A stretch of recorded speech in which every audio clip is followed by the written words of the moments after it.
నమస్తే, welcome to టే news. నేను సింధూర. ఇక అప్డేట్స్ చూసే ముందు హెడ్లైన్స్ చూద్దాం. తెలంగాణ భవన్లో నూతన సంవత్సర వేడుకలు. కేటీఆర్కు కార్యకర్తలు, అభిమానుల శుభాకాంక్షలు. న్యూ ఇయర్ సందర్భంగా గ్రీన్ ఇండియా ఛాలెంజ్. కేబీఆర్ పార్కులో మొక్కలు నాటిన ఎంపీ సంతోష్ కుమార్. అయోధ్య మందిరాన్ని పేల్చేస్తామంటూ ISI agent mail. Zubair Khan కోసం గాలిస్తున్న ఏటీఎస్, ఎస్టీఎఫ్ బృందాలు. భారత స్పేస్ స్టేషన్ కోసం ఇస్రో ముందడుగు. నింగిలోకి ఫ్యూయల్ సెల్ పంపిన శాస్త్రవేత్తలు. జపాన్ పశ్చిమ తీర ప్రాంతంలో భారీ భూకంపం. సునామీ హెచ్చరికలు జారీ చేసిన అధికారులు.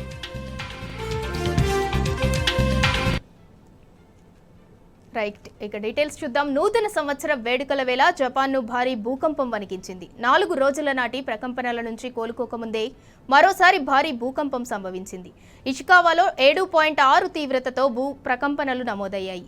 సముద్రంలో అలలు 5 మీటర్ల ఎత్తున ఎగిసిపడుతున్నాయి. భూకంప ప్రభావంతో సముద్ర అలలు తీరం వైపు దూసుకొస్తున్నాయి. సముద్రం అల్లకల్లోలంగా మారటంతో అక్కడి ప్రభుత్వం సునామీ హెచ్చరికలు జారీ చేసింది. తీర రాష్ట్రాలైన ఇషికావా, నీగట, తయోమా ప్రజలు అప్రమత్తంగా ఉండాలని సూచించింది. ఈ ఘటనలో ఆస్తి, ప్రాణ నష్టానికి సంబంధించిన వివరాలు ఇంకా తెలియరాలేదు. కాగా భూకంప దృశ్యాలు భీతి కొల్పుతున్నాయి. భూ ప్రకంపనలతో స్టోర్లోని వస్తువులు చెల్లాచెదరవుతున్న వీడియో సోషల్ మీడియాలో వైరల్గా మారింది.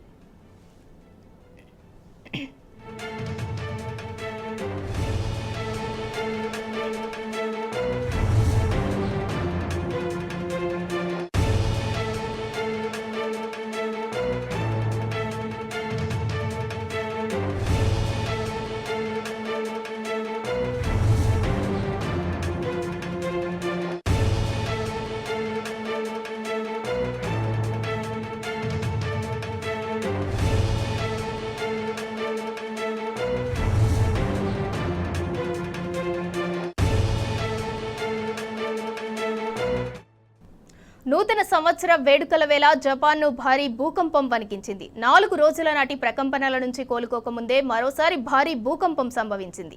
ఇషికావాలో 7.6 తీవ్రతతో భూ ప్రకంపనలు నమోదయ్యాయి. సముద్రంలో అలలు 5 మీటర్ల ఎత్తున ఎగిసిపడుతున్నాయి. భూకంప ప్రభావంతో సముద్రాలలు తీరం వైపు దూసుకొస్తున్నాయి. సముద్రం అల్లకల్లోలంగా మారటంతో అక్కడి ప్రభుత్వం సునామీ హెచ్చరికలు జారీ చేసింది. తీర రాష్ట్రాలైన ఇషికావా, నీగట, తయోమా ప్రజలు అప్రమత్తంగా ఉండాలని సూచించింది.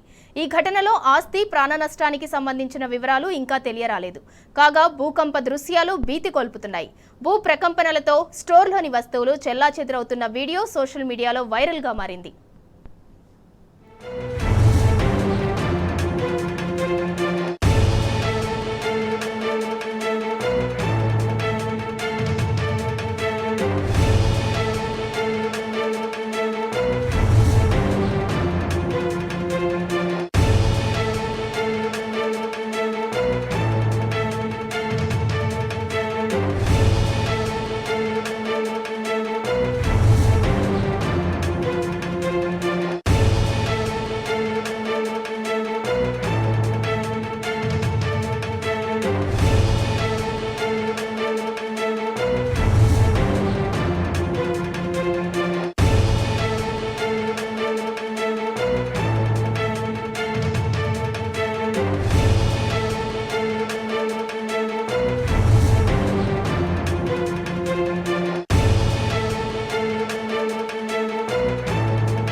నూతన సంవత్సరం సందర్భంగా రాజ్భవన్లో గవర్నర్ తమిళిసైని కలిశారు సీఎం రేవంత్ రెడ్డి. గవర్నర్కు నూతన సంవత్సర శుభాకాంక్షలు తెలిపారు. సీఎం రేవంత్తో పాటు అసెంబ్లీ స్పీకర్ గడ్డం ప్రసాద్, మంత్రి సీతక్క, ఇతర అధికారులు గవర్నర్ను కలిసి న్యూ ఇయర్ విషెస్ తెలిపారు.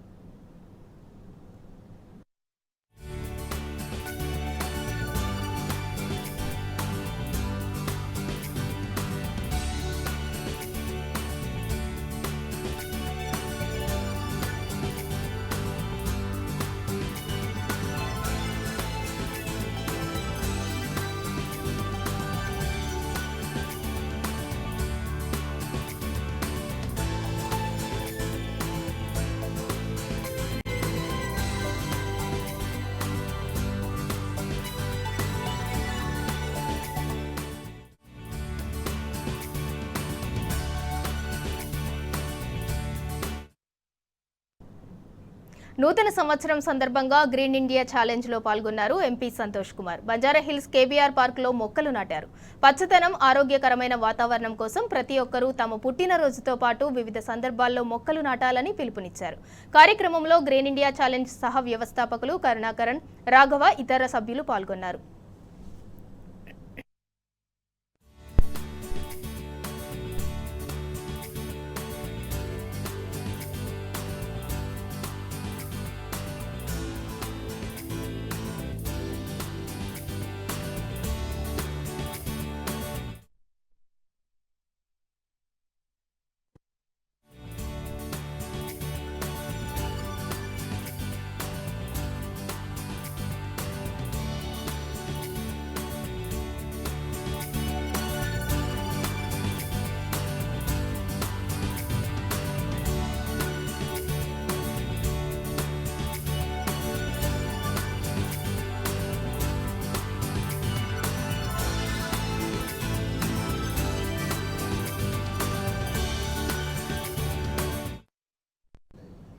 సూర్యాపేటలోని శ్రీ మాతా అరవింద కేంద్రంలో న్యూ ఇయర్ వేడుకలను ఘనంగా నిర్వహించారు. వేడుకల్లో MLA Jagadish Reddy, ZP vice chairman Gopakani Venkatanarayana Goud, BRS నేతలు పాల్గొని ధ్యానం చేశారు. అనంతరం ప్రజలందరికీ నూతన సంవత్సర శుభాకాంక్షలు తెలిపారు.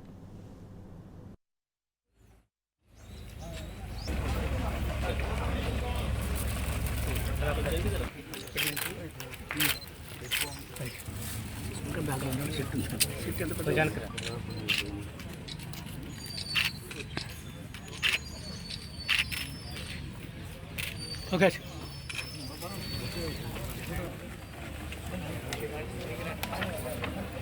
మీరు ఇక్కడ సార్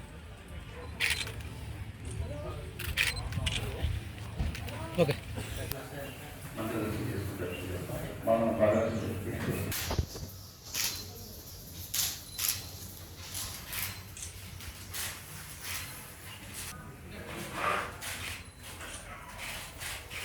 మాజీ పురపాలక సంఘ సభ్యులు, అధికారులకు, పుర ప్రముఖులకు,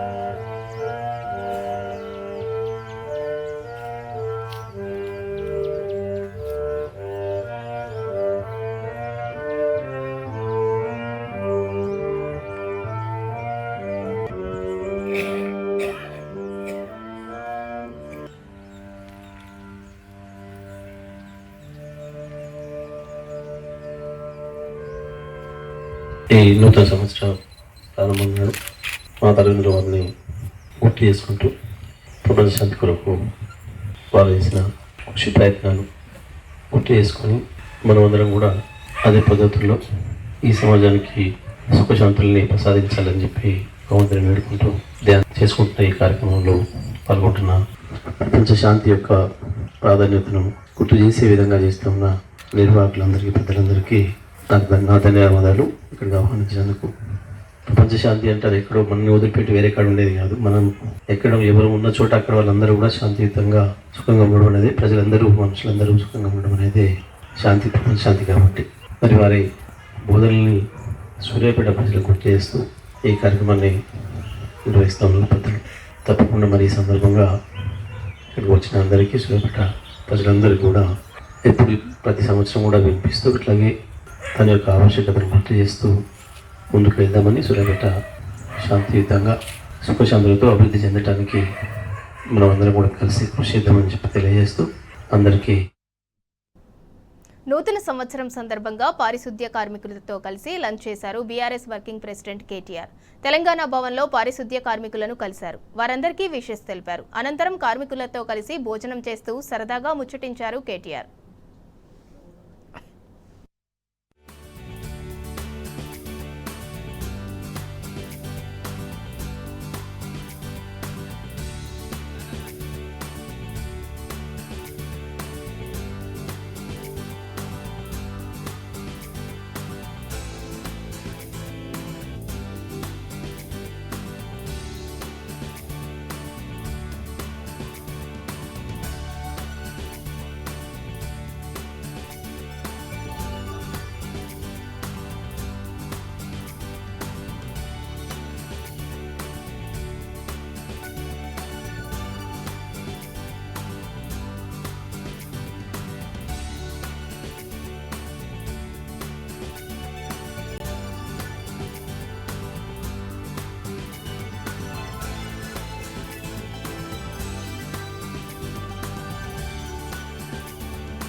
కొత్త సంవత్సరం సందర్భంగా తెలంగాణ భవన్ సందడిగా మారింది. బీఆర్ఎస్ వర్కింగ్ ప్రెసిడెంట్ కేటీఆర్ ను కలిసి శుభాకాంక్షలు తెలిపారు పలువురు నేతలు. వివిధ జిల్లాలు, నియోజకవర్గాల నుంచి తరలి వచ్చిన నేతలు, కార్యకర్తలు కేటీఆర్ ను కలిసి విషెస్ చెప్పారు.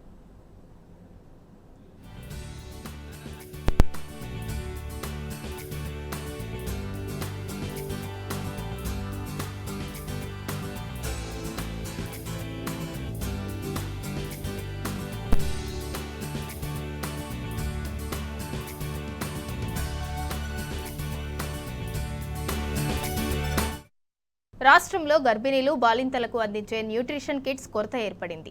నిల్వలు అయిపోయినా ప్రభుత్వం కొనుగోలు చేయటం లేదు. దీంతో గర్భిణీలు, బాలింతలకు అందే పౌష్టికాహారం ప్రశ్నార్థకరంగా మారింది. గర్భిణీ స్త్రీలు, పుట్టబోయే బిడ్డ ఆరోగ్యాన్ని దృష్టిలో ఉంచుకొని గత బీఆర్ఎస్ ప్రభుత్వం కేసీఆర్ కిట్, న్యూట్రిషన్ కిట్లను అందించింది. కొత్త ప్రభుత్వం కొలువు తీరిన తర్వాత కేసీఆర్ కిట్ను ఎంసీహెచ్ కిట్గా పేరు మార్చి అందిస్తోంది. నిల్వలు లేకపోవటం, కొత్తగా కొనుగోలు చేయకపోవటం చూస్తుంటే న్యూట్రిషన్ కిట్లకు సర్కార్ మంగళం పాడుతుందా అన్న అనుమానాలు రేకెత్తుతున్నాయి.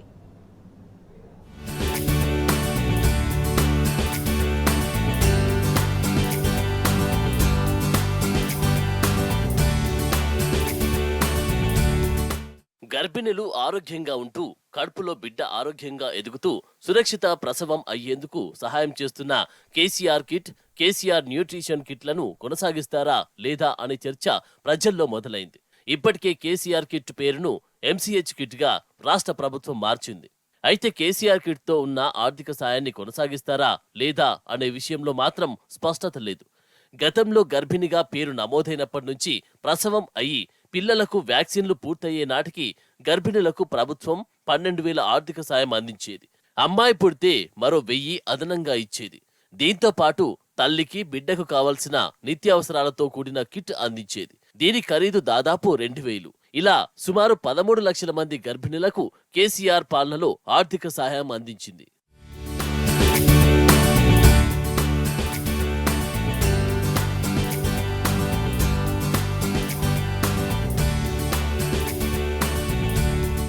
కాంగ్రెస్ ప్రభుత్వం వచ్చిన తర్వాత ఈ పేరును ఎంసీహెచ్ కిట్ గా పేరు మార్చింది.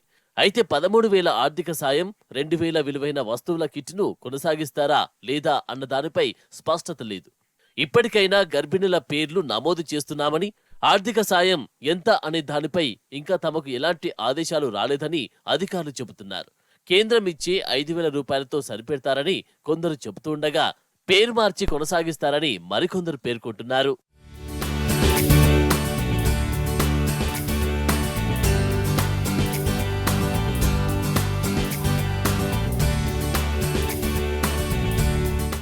గర్భిణులను పోషకాహార లోపం, రక్తహీనత నుంచి కాపాడేందుకు గత బీఆర్ఎస్ ప్రభుత్వం న్యూట్రిషన్ కిట్ పథకానికి రూపకల్పన చేసింది. రక్తహీనత అధికంగా నమోదైన 9 జిల్లాల్లో మొదటి దశ కింద 2022 డిసెంబర్ 21న పైలట్ ప్రాజెక్టుగా ప్రారంభించారు. ఆదిలాబాద్, భద్రాద్రి కొత్తగూడెం, జయశంకర్ భూపాలపల్లి, జోగులాంబ, గద్వాల, కామారెడ్డి, కుమరంభీం, ఆసిఫాబాద్, ములుగు, నాగర్ కర్నూల్, వికారాబాద్ జిల్లాలో సుమారు 1.25 లక్షల మంది గర్భిణులకు ఈ కిట్లను పంపిణీ చేశారు. ఇందుకోసం ప్రభుత్వం 50 కోట్లు ఖర్చు చేసింది. అక్కడ మంచి ఫలితాలు రావడంతో దశాబ్ది ఉత్సవాల సందర్భంగా గత ఏడాది జూన్ 14 నుంచి మిగతా 24 జిల్లాల్లోనూ కిట్లు పంపిణీకి నాటి సీఎం కేసీఆర్ ప్రారంభించారు.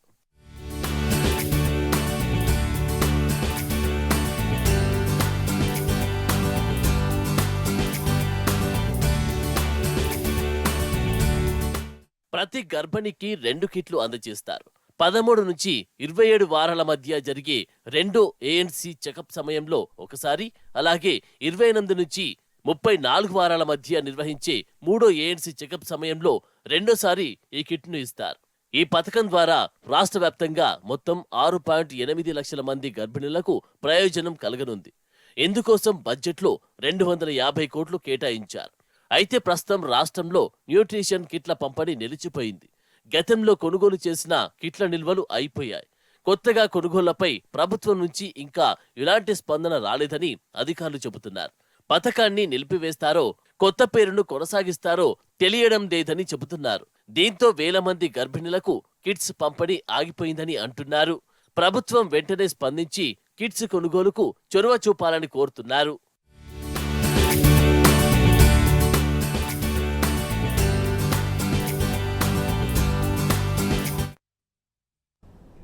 వార్దా బరాజ్ భవిష్యత్తు సందిగ్ధంగా మారింది. ప్రాణహితపై బరాజ్ నిర్మాణం అసాధ్యమని గతంలోనే ఇంజనీర్లు తేల్చి చెప్పారు. ఇంకా అనేక అడ్డంకులు ఉండటంతో తెలంగాణ తొలి సీఎం కేసీఆర్ వార్దాపై బ్యారేజ్ నిర్మించాలని నిర్ణయించారు. సిడబ్ల్యూసీకి డిపిఆర్ను సమర్పించడంతో పాటు హైడ్రాలజీ క్లియరెన్స్ పొందారు. కానీ ఇప్పుడు కాంగ్రెస్ ప్రభుత్వం వీటన్నిటినీ కాదని మళ్లీ ప్రాణహిత వైపే మొగ్గు చూపటం చర్చనీయాంశంగా మారింది. ఉమ్మడి రాష్ట్రంలో కాంగ్రెస్ ప్రభుత్వం ప్రతిపాదించిన ప్రాణహిత చేవెళ్ల ప్రాజెక్టును ఇప్పుడు మళ్లీ చేపట్టి నిర్మించాలని రాష్ట్ర ప్రభుత్వం ప్రయత్నాలు చేస్తున్నది. ప్రాణహితపై బరాజ్ను నిర్మిస్తామని భారీ నీటిపారుదల శాఖ మంత్రి ఉత్తమ్ కుమార్ రెడ్డి ఇటీవలే ప్రకటించారు. అయితే ప్రాణహితపై బరాజ్ నిర్మించడం అసాధ్యమని ఇంజనీర్లు గతంలోనే తేల్చి చెప్పారు. అందువల్లనే ప్రాజెక్టును రీడిజైన్ చేసిన గత బీఆర్ఎస్ ప్రభుత్వం ప్రాణహితపై చేపట్టాల్సిన బరాజ్ నిర్మాణాన్ని వార్తా మీద ప్రతిపాదించింది. ఈ మేరకు డిపిఆర్ను కూడా సిద్ధం చేసి అనుమతుల కోసం సిడబ్ల్యూసీకి పంపింది. తాజాగా మంత్రి ప్రకటనతో బరాజ్ నిర్మాణం మరోసారి డైలమాలో పడింది.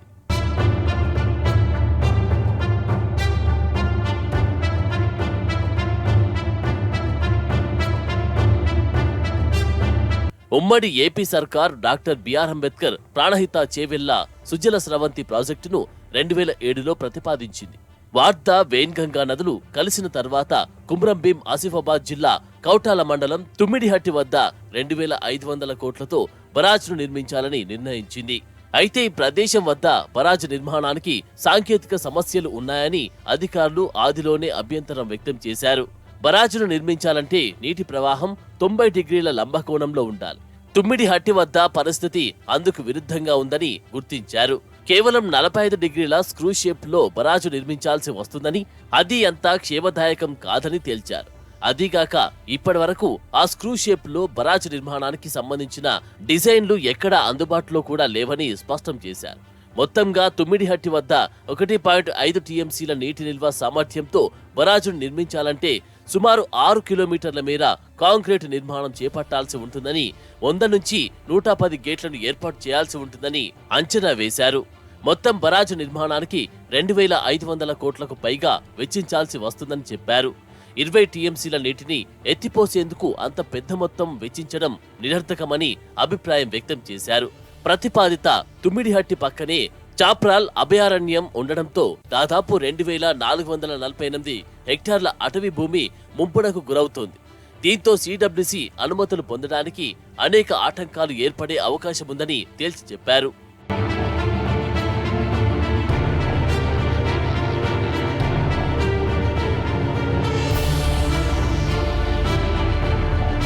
బరాజ్ నిర్మాణంతో పాటు ఇతర అనేక సాంకేతిక కారణాలు కూడా ప్రాణహిత ప్రాజెక్టు అసాధ్యమని తేల్చి చెబుతున్నాయి. తుమ్మడిహట్టి నుంచి ఎల్లంపల్లి రిజర్వాయర్ వరకు దాదాపు 116 కిలోమీటర్ల కాల్వను 75 మీటర్ల వెడల్పు, 12 మీటర్ల లోతుతో తవ్వాల్సి ఉన్నది. తెలంగాణ రాష్ట్ర ఏర్పాటు నాటికే 75 కిలోమీటర్ల మేర కాలువల తవ్వకం పూర్తయింది. ఆ తర్వాత కాల్వ అలైన్మెంట్ భూమిని సింగరేణి సంస్థ గనుల కోసం డిమార్కేషన్ చేసింది. ఇప్పుడు ఆ అంశాన్ని తేల్చాల్సి ఉన్నది. 152 ఎఫ్ఆర్ఏలను దృష్టిలో పెట్టుకుని ఆనాడు కాల్వలను తవ్వారు. ప్రస్తుతం బరాజ్ ఎఫ్ఆర్ఎల్ ను 148 మీటర్లుగా నిర్ణయించారు. దీంతో కాల్వ ద్వారా నీటిని మళ్లించడం కూడా సవాళ్లతో కూడుకున్నదే అని ఇంజనీర్లు అంటున్నారు. అనేక క్రాస్ రెగ్యులేటర్లను నిర్మించాల్సి ఉంటుందని చెబుతున్నారు. తెలంగాణ రాష్ట్ర ఏర్పాటు తర్వాత నాటి ముఖ్యమంత్రి కేసీఆర్ నిపుణులతో సుదీర్ఘ మేధోమథనం సాగించి తుమ్మడిహట్టి వద్ద ప్రతిపాదించిన ప్రాణహిత చేవెళ్ల ప్రాజెక్టులో కీలక మార్పులు చేశారు. ప్రాజెక్టును 2 భాగాలుగా విభజించారు. నీటి లభ్యత ఆధారంగా మొదటగా మేడిగడ్డ వద్ద కాళేశ్వరం ప్రాజెక్టుకు రూపకల్పన చేశారు. వేన్గంగా, వార్ధా నదులు కలిసే తుమ్మిడిహట్టి వద్ద కూడా బరాజు నిర్మించాలని నిర్ణయించారు. దానికే డాక్టర్ బిఆర్ అంబేద్కర్ ప్రాణహిత సుజల స్రవంతి ప్రాజెక్టుగా పేరు పెట్టారు. ముంపును తగ్గించేందుకు తుమ్మిడిహట్టి బరాజు ఎత్తును 148 మీటర్లకు కుదించారు. ఈ మేరకు మహారాష్ట్రతో తెలంగాణ ఒప్పందం కూడా చేసుకున్నది. వార్ధాపై బరాజును నిర్మించి అక్కడి నుంచి దాదాపు 20 కిలోమీటర్ల మేర కాల్వను తవ్వి తుమ్మిడిహట్టి దిగువన కుడిమెట్టిగూడెం వద్ద ఇప్పటికీ ప్రాణహితలో భాగంగా తవ్విన కాల్వలతో అనుసంధానించాలని భావించింది. ఆ కాల్వనే రిజర్వాయర్ గా మార్చి 1.5 టీఎంసీలను నిల్వ చేయాలని ప్రణాళికలు రూపొందించింది. దీంతో ఖర్చు, ముంపు తగ్గుతుందని సర్వే సంస్థ వ్యాప్కోస్ ప్రభుత్వానికి నివేదించింది. అయితే ప్రస్తుత కాంగ్రెస్ ప్రభుత్వం మళ్లీ ప్రాణహితపైనే బరాజు నిర్మిస్తామని ప్రకటించడంతో ప్రాజెక్టు మొత్తం ప్రశ్నార్థకమయ్యే పరిస్థితి నెలకొందని ఇంజనీర్లు అంటున్నారు. వార్దా బరాజ్తో పాటు సాగునీటి కాల్వల నిర్మాణానికయ్యే వ్యయాన్ని కలిపి 4,550.73 కోట్లతో డిపిఆర్ రూపొందించి అనుమతుల కోసం కేంద్ర జల సంఘానికి గత బీఆర్ఎస్ ప్రభుత్వం సమర్పించింది. దీనికి హైడ్రాలజికల్ క్లియరెన్సులు కూడా వచ్చాయి. ఇతర విభాగాల్లో పరిశీలనలు కొనసాగుతున్నాయి. ఈ సమయంలో మళ్లీ ప్రాణహితపైనే బరాజు నిర్మిస్తామని కాంగ్రెస్ ప్రకటించడం చర్చనీయాంశమైంది. రాష్ట్రంలో తెల్ల బంగారానికి మద్దతు ధర భారీగా పడిపోయింది. పోయినేడాదితో పోల్చుకుంటే దాదాపు సగానికి తగ్గింది. ఇటు పంట దిగుబడి రాక, అటు కనీసం మద్దతు ధర లేక పత్తి రైతులు ఆవేదన వ్యక్తం చేస్తున్నారు. ప్రభుత్వమే తమను ఎలాగైనా ఆదుకోవాలని డిమాండ్ చేస్తున్నారు.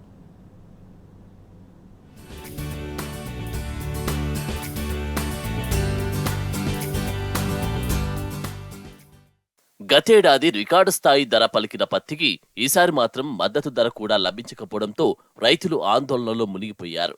పత్తి మద్దతు ధర క్వింటాలుకు 7,020 రూపాయలుగా ఉండగా ప్రైవేటు వ్యాపారులు 6,500 చెల్లిస్తున్నారు. కాటన్ కార్పొరేషన్ ఆఫ్ ఇండియా కూడా మద్దతు ధరకు 100 రూపాయలు తక్కువగా అనగా 6,900 చెల్లిస్తున్నది. నాణ్యత లేదని, పొడవు తగ్గిందని పలు రకాల సాకులు చెబుతూ మద్దతు ధరలో కోత పెడుతున్నారు. ఇది పత్తి రైతును కలవరపెడుతున్నది.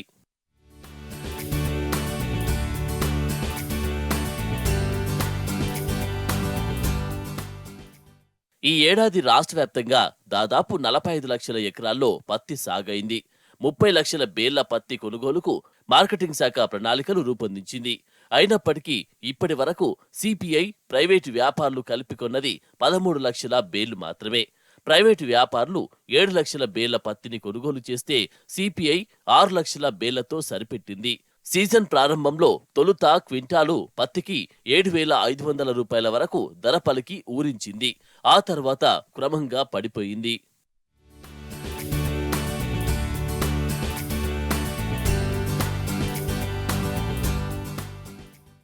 నిరుడు ఒకానొక దశలో క్వింటాలు పత్తికి 14,000 రూపాయలు పలికి రికార్డు సృష్టించింది. ఆ తర్వాత తగ్గినప్పటికీ సగటున 10,000 పలకడంతో రైతులు సంతోషం వ్యక్తం చేశారు. ఈసారి మాత్రం ధరలు దారుణంగా పడిపోవడంతో ఆందోళన వ్యక్తం చేస్తున్నారు. ఎకరా పత్తి సాగుకు సగటున 30,000 నుంచి 32,000 ఖర్చవుతుంది. ఎకరాకు 3 నుంచి 4 క్వింటాళ్ల దిగుబడి వస్తుంది. ఈ లెక్కన రైతుకు లభించేది గరిష్టంగా 28,000 రూపాయలు మాత్రమే. అంటే ఎకరాకు 4-5,000 నష్టపోతున్నారు. ఇలా నష్టాల నేపథ్యంలో మద్దతు ధరను 10,000 రూపాయలుగా ప్రకటించాలని రైతులు డిమాండ్ చేస్తున్నారు. గత ఏడాది 50 లక్షల ఎకరాల్లో పత్తి సాగు కాగా ఈసారి 5 లక్షల ఎకరాలు తగ్గి 45 లక్షలకే పరిమితమైంది. దీనికి తోడు ఈ సీజన్లో వర్షాలు ఆలస్యం కావడం కూడా పత్తి సాగు, దిగుబడిపై తీవ్ర ప్రభావం చూపిందని రైతులు వాపోతున్నారు. That's all for now. Keep watching T News.